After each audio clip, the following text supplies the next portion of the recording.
السلام عليكم ورحمة الله وبركاته. نهائي كأس مصر بين نادي الأهلي ونادي الزمالك.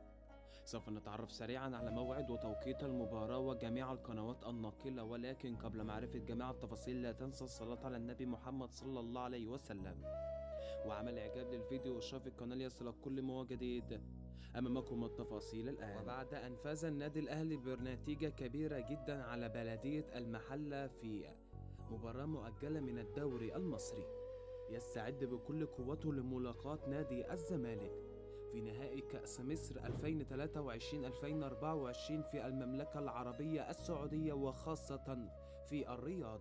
يدخل كلا الفريقين في مباراة مرتقبة ولا بديل عن الفوز وأخذ البطولة.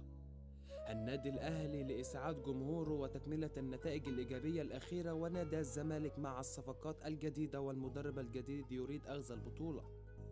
في آخر 5 مباريات جمعت الفريقين لم يفز نادي الزمالك في أي مباراة، بل تعادلوا في مباراة، وفاز النادي الأهلي في 4 مباريات. فمن تتوقع يفوز في نهائي كأس مصر، نادي الأهلي أم نادي الزمالك؟ انتظر توقعاتكم في أسفل التعليقات. تذاع المباراة حصريا عبر قناة MBC مصر وقناة SSC السعودية وقناة أون تايم سبورتس المصرية، وسوف تنطلق صافرة بداية المباراة في تمام الساعة 6 مساء بتوقيت تونس والجزائر والمغرب، 8 مساء بتوقيت السعودية والكويت وقطر والعراق وسوريا واليمن، 9 مساء بتوقيت الإمارات وسلطنة عمان، 7 مساء بتوقيت ليبيا والسودان ومصر وفلسطين ولبنان. والمباراة سوف تلعب يوم الجمعة المقبلة الموافق 8 مارس 2024 8/3/2024. مشاهدة ممتعة للجميع.